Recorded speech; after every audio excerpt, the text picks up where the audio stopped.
Man, there are lessons to be learned tonight.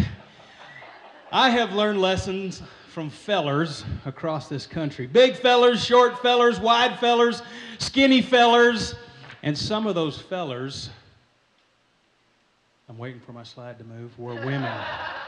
Some of those fellers were women, so just in case you're confused, when I say feller, I don't mean a fellow from the South. I mean a feller, somebody that fells trees. And in the South, that's what we called them, fellers. We called them fellers. Out here in the West, they call them fallers, but the right term is fellers.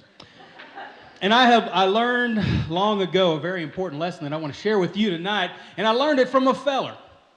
And as a matter of fact, I worked a summer in the woods. I was a feller for a crew.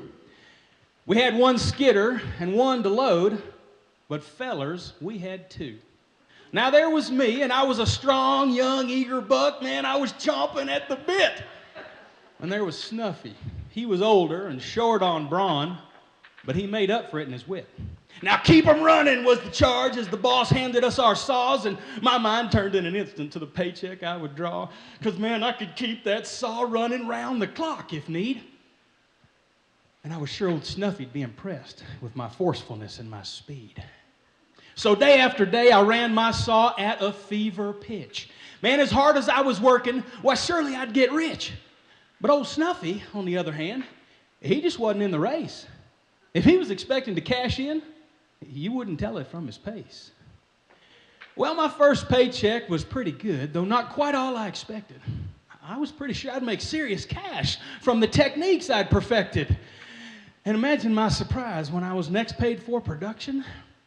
Old Snuffy got a handsome raise. I received a slight reduction. Well, now, whoa, how can this be? I asked the boss. I've got to see the books. Could a fella old enough to be my dad be that much stronger than he looks? Well, sure enough, in black and white, the numbers, they did not lie. That old timer I had pity on, he cut twice as much as I. So week after week, I ran my saw just as the boss required. 12 hours a day, without a break, till I was near expired. And every day at lunch, I'd just have to work right through. But old Snuffy enjoyed his meal. Frustration was my noonday fare, and it was losing its appeal. All right? So I laid awake late in the night as the summer neared its end, and I thought a lot about old Snuffy. And I realized what a mentor he might have been. And as I laid there and I thought about him and I tossed from side to side, it became painfully clear to me that all that money I was hoping to make, I'd squandered it on my pride. So the next day, I found old Snuffy, and he was resting beneath a tree. And I eased up slow behind him because his secret I was hoping to see. Well, he heard the leaves underneath my feet, and he turned, and with a smile, he just kept sharpening each sawtooth with smooth strokes from his file. Well, as you can tell, I no longer run a saw.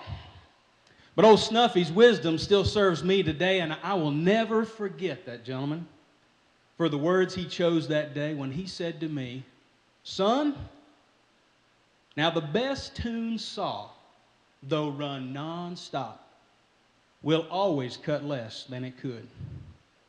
Unless your blade is sharp each day, because it's your edge that cuts the wood." Snuffy taught me that lesson years before Stephen Covey came out with his book about the 7 habits of highly effective people. I wish Snuffy would have written a book, but Snuffy taught me that, and Stephen Covey then later came out with his book about, and it starts out with what? Begin with the end in mind. First things first. Seek first to understand and then to be understood. And eventually he gets to number 7. Who knows what number 7 is of Stephen Covey's habits of highly effective people? Sharpen that saw.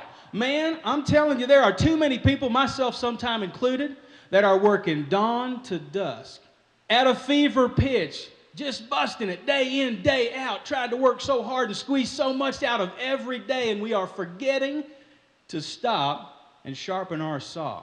I am so impressed by so many of the speakers I have heard here tonight. There's some saw sharpeners you heard here tonight. And I would encourage you to think about in your life, whether it's your spiritual life, your physical life, your intellectual life, whatever it is that you're pursuing, you are unique in that pursuit, and you'll only make it there if you stop long enough occasionally to sharpen your saw. So blessings to you all. I finished way early. I got one more slide coming up. Sometimes people call me Forrester Phil. I hope you have a great evening. Thanks.